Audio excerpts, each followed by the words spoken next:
Hello students, welcome to EPG Pathshala. I am Dr. Renu Tyagi from Department of Anthropology, University of Delhi.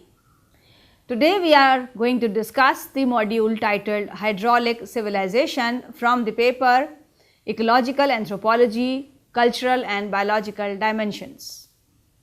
The learning objectives of the module are: number 1, to understand about the hydraulic civilization; number 2, to identify the features of the hydraulic societies; number 3, to enable the students to know about the contribution of the hydraulic societies.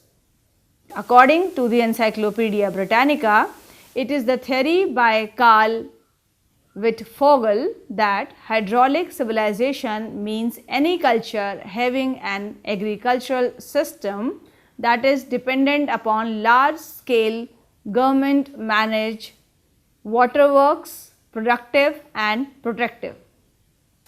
The theory believed that whenever irrigation required substantial control, government representatives monopolized political power and dominated the economy, resulting in an absolutist managerial state. The officials were identified then with the dominant power and other center of power. This topic discusses on how the theory of the hydraulic civilization influenced the growth of early civilization and how it generated the idea of cultural development in the ancient times. Figure 1 depicts the beginning of the civilization at the source of a water body. German-American historian Carl August Wittfogel, in his book Oriental Disposition, has written that civilization with agriculture depended upon large-scale waterworks for irrigation and flood control were called the hydraulic civilization. According to his observations, wherever irrigation required substantial and centralized control, the government representative monopolized the political power and dominated the economy, resulted in an absolute managerial state. Thus, there was a close identification of these officials with the dominant religion and an atrophy of other centers of power. The forced labor for irrigation projects was directed by the bureaucratic network of the ruling government. According to Wittfogel, neither too little nor too much water leads necessarily to centralized water control and governmental disposition. He says an economy must be neither too primitive nor too advanced to institute in a water deficient landscape a specific hydraulic order of life. He relates this order further, saying it has its own type of division of labor and necessitate the cooperation on a large scale. Irrigation and flood control as well as roads, defense system, palaces and tombs are government comprises demanding commanded labor forces, or labor is not slave labor, but it is less free than the wage labor. The power of the hydraulic state is greater than the power of the government in free enterprise system. It extends over society as a whole by limiting property rights, by taxation and confiscation, and a variety of the managerial measures that prevents the non-governmental forces of society from crystallizing into independent bodies strong enough to counterbalance and control the political machine. Often philanthropic in form, hydraulic despotism is oppressive in content and its total power spells total corruption, total terror, total submission and total loneliness. The difference between hydraulic and non-hydraulic societies then one between the despotic and less despotic states, between concentrated and less concentrated power monopolies, and choosing the lesser evil. Wittfogel prefers the latter to the former. Among these hydraulic civilization, Wittfogel lists ancient Egypt, Mesopotamia, India, China, pre-Columbian, Mexico and Peru. Now let us see what is hydraulic hypothesis. Wittfogel has emphasized that large scale irrigation result in the authoritative political patterns. He posits that in the hydraulic states, one finds such authoritative political patterns as an agro-managerial despotism and a monopoly bureaucracy. The combined work of the Wittfogel and Stewart have postulated that large-scale irrigation requires centralized coordination and direction of efforts, which in turn leads to a greater political integration. Thus, they propose that irrigation is a major cause of the eruption of the centralized political authority and supra-community political organization, and these cause led to the development of the early civilization. The elements of Wittfogel and Stewart argument focuses on the nature of the task in large-scale irrigation. Water courses must have dams, canals must be dug out and maintained periodically. Since it is a scarce commodity, it is to be controlled, cooperative, and activity of the several communities is required, since they will be linked by the same network of the ditches and canal. According to Wittfogel, if irrigation farming depends on the effective handling of a major supply of water, its tendency to gather in bulk becomes institutionally decisive. A large quantity of the water can be channeled and kept within the boundaries only by the use of the mass labor, and this mass labor must be coordinated, disciplined and controlled.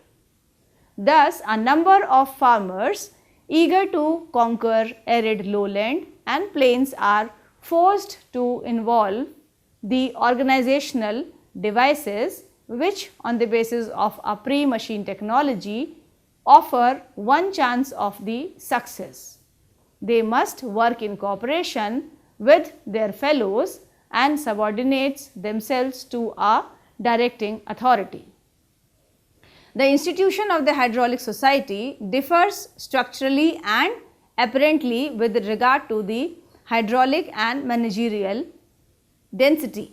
It also differs with the respect to the cooperative complexity, the quality and dimensions of the active productiveness, private property and private property based enterprise. Figure 2 illustrates the hydraulic hypothesis as emphasized by Carl Wittfogel. Now let us understand the natural setting of hydraulic society. Historical conditions being equal, many factors differentiated agrarian life prior to the industrial age, but none corresponded in institutional importance. The appealing confutation offered by arid areas having accessible sources of water supply other than the on-the-spot rainfall. Under the defined conditions of pre-industrial agriculture, the natural configuration precisely affected men's behavior as a provider of food and organizer of human relations. Of all the tasks promulgated by the natural environment, it was the task given by a dubious water situation that keyed up men to develop hydraulic method of social control. Several natural factors essential to farming, that is, water is not the only natural factor fundamental for the successful crop raising. Anyone wishing to farm must have at their disposal useful plants arable soil, ample humidity, appropriate temperature and a suitable relief of land. All these elements are equally important. The deficit of any one of them demolishes the agronomic value of all the others. Cultivation remains futile unless human actions can recoup for the total scarcity of any essential factor. Now, let us see some essential factor defy the compensating actions. Others respond more readily. The cogency of the means setting actions depends on the case with which a flawed natural factor can be replaced. Some factor must be considered constant because under existing technological conditions, they are all practical purposes beyond man's control. Humans can manipulate or it necessarily can change them. The specific qualities of the water can be understood with the fact that compared to the other essential natural prerequisite of the agriculture, water is specific. In contrast to the temperature and surface, water is neither too remote nor too massive to permit manipulation by human. Figure 3 depicts the role of prerequisite in the natural setting of hydraulic civilization. Now, let us understand some of the characteristics of hydraulic economy. They are: number 1, there is a division of labor in hydraulic agriculture between protective and preparatory operations. In large scale preparatory operations, the combined agricultural activities of an irrigation farmer are comparable to that of the rainfall farmer, but the operations of the irrigation farmer include on the spot ditching, damming and watering that are absent in the operations of the rainfall farmer. In pre-industrial civilization, man gathered, stored and controlled water on a large scale, showing the distinct division between the preparation and ultimate labor characteristics of all hydraulic agriculture. On the other hand, in large scale protective operations, flood controlled by the labor was the major objective. The community resort to the preparatory labor to safeguard the producing use of the water to safeguard its crop from periodic and excessive inundations.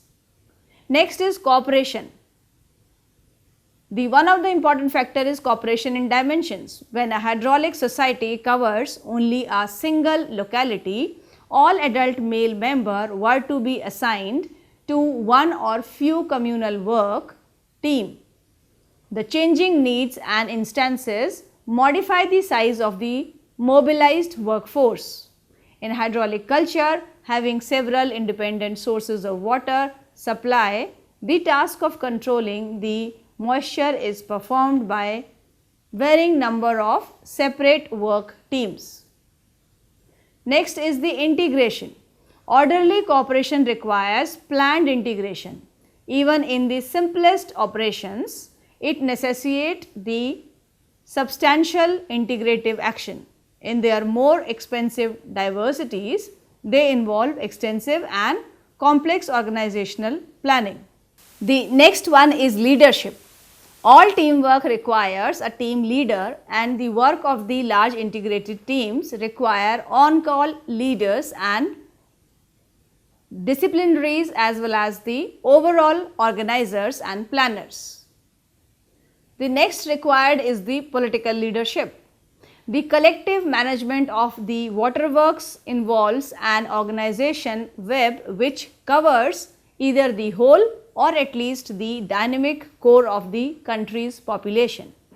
In consequences, those who control this network are uniquely prepared to wield supreme political power. No matter whether traditionally non-hydraulic leaders initiated or seized the incipient hydraulic apparatus, or whether the masters of this apparatus became the motive force behind all important public functions. there can be no doubt that in all these cases, the resultant regime was decisively shaped by the leadership and social control required by the hydraulic agriculture. Now, let us understand the heavy water work and the heavy industry. With regard to the operational form, hydraulic agriculture exhibits important similarities to heavy industry. Both type of economic activities are preparatory to the ultimate process of production. Heavy waterworks feed the ultimate agrarian producer one crucial auxiliary material. Heavy industry provides auxiliary and raw material for various kinds, including tools for finishing and heavy industry. Heavy waterworks fulfill important protective function for the country at large. The protective installations of industry do not provide. The heavy waterworks of the hydraulic agriculture are directed essentially by the government. The government also engage in certain other large enterprises which in varying combinations supplements the agro-hydraulic economic proper. Calendar making and astronomy, important functions of the hydraulic regime. Among the intellectual functions fulfilled by the leaders of the agro-hydraulic activities, some are only indirectly connected with the organization of men and material, but the relation is highly significant nevertheless.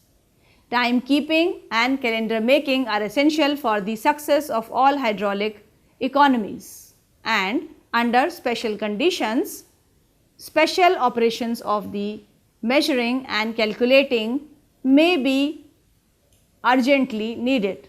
As a rule, the operation of the timekeeping and scientific measuring and counting were performed by the official dignitaries or by the priestly specialists attached to the hydraulic regime. Wrapped in the cloak of magic and astrology and immured with secrecy, these operations became the means for both improving hydraulic production and supporting the superior power of the hydraulic leaders. Now, let us see the further construction activities customary in hydraulic societies. With regard to the hydraulic and non-hydraulic constructions, they can be categorized as number 1, hydraulic works, which is productive installations, canals, aqueducts, reservoirs, sluices and dikes for the purpose of irrigation. Next is protective installations, drainage, canal and dikes for the flood control. The next is aqueducts providing the drinking water, and next is the navigation canal. Now, let us see the non-hydraulic work. The work of the defense and communication, wall and other structure of the defense. Highways comes under this category. Edifices serving the public and personal need of the secular and religious masters of the hydraulic societies, that is palaces and capital cities, tombs and temples. Table 1 indicates the management related aspects of the hydraulic state both in agriculture and industry in 4 institutional conformations. Now, let us understand with the examples of early hydraulic states. The Egyptians and the Mesopotamians about 6000 to 7000 years ago are the farming villages of Near East and Middle East became urban center. During the Neolithic age, that is 5700 to 2800 BC, the first successful effort to control the flow of water were driven by the agricultural need, that is irrigation, and were implemented in Mesopotamia and Egypt. The ancient Mesopotamian valley lacked good drainage and experienced mainly floods. The consequences was that the ancient Mesopotamian had to build canals to divert water from the river to develop their canal irrigated agriculture. The large scale diversion of the water by humans probably had its origin in ancient Mesopotamia. Other hydraulic technologies of the Mesopotamian included the water tunnels, horse or donkey powered chain lifts, and at least one major irrigation diversion dam. The ancient diversion dam, the Nimrud Dam, was built across the Tiger River hills about 180 km upstream from the Baghdad. The river water was diverted through the Narvan Canal to irrigate an area extended over 100 km to the present time of Bakuba. At Bakuba, this canal joined with the Diyala river to supplement its discharge for the 200 km reach of the Diyala in the ancient course from Bakuba to the Tigris river at the modern day city of Kut. The ancient diversion dams and the canal not only irrigated the desert area but also transferred the water from one river to another. Now, let us see the artificial basin irrigation, which is established in Egypt by the first dynasty, that is 3100 BC, included deliberate flooding and draining using the sluice gates and uncontained water by longitudinal and transverse dikes. This form consisted of a network of earthen banks, some parallel to the river and some perpendicular to the river, that formed basin of various sizes. Flood waters were diverted into the basin where the water was allowed to saturate the soil with the remaining water drained off to a down gradient basin or to a canal. After the draining process was completed in a basin, crops were planted. Basins were supplied with the water by feeder canals. The bed level of the feeder canal was midway between low Nile and ground level, with a natural downstream slope less than the slope of the Nile. Dikes, that is levees, separated the basin with the control machinery regulatory on the earthen embankment to control the flow of water into the basin. The basin were very level as a result of the water laden alluvium that deposited on the basin. During the years of the low flow in the Nile, basin were drained into the next downstream basin instead of the back to the river. Figure 4 provides the glimpse of some ancient hydraulic civilization located near the prominent rivers. According to the Carl Butzer, in early hydraulic civilization in Egypt, the most of the settlement sites of the 10 to 20 millennium ago were already situated on the immediate banks of the river Nile. The desert edge settlement or the cemeteries have frequently been misinterpreted as step in a comparatively late agricultural colonization of the valley. In fact, drainage was the general prerequisite to cultivation, and artificial irrigation was an option desirable only to increase average and equalize year to year productivity of the naturally irrigated flood basin. The artificial irrigation, including the deliberate flooding and draining by the sluice gates and water contained by the longitudinal and transverse dikes, was established in the first dynasty. Controlled irrigation was easiest among the smaller flood basins of southern Upper Egypt and further north in the eastern banks. In these areas, crops steadily increased at the expense of the pastoral activities and the remaining tract of the natural vegetation. Figure 5 depicts thematically the rise of hydraulic civilization and their impact. Now, let us summarize the module. So far we have understood that according to the Wittfogel and Stewart, Water courses must have dam, canals must be dug and maintained periodically as it is a scarce commodity. It is to be distributed. Cooperative activities of several communities is desired, since they will be linked by the same network of the ditches and canals. A number of farmers eager to conquer arid lowland and plains are forced to invoke the organizational devices which on the basis of a pre-machine technology offer one chance of success, and they are compelled to work in cooperation with their fellows and subordinate themselves to a directing authority. The institution of hydraulic society differs structurally and apparently with regard to the hydraulic and managerial density.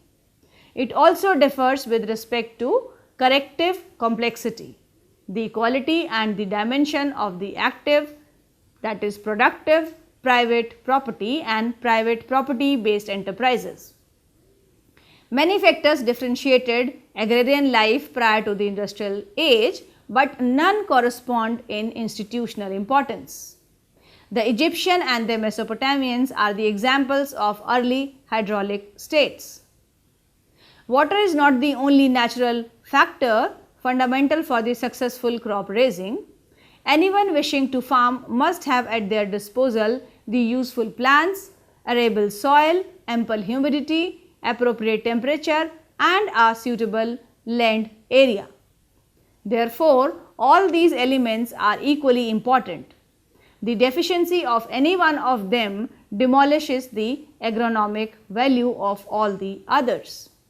Cultivation remains futile unless human actions can recoup for a total scarcity of any essential factor.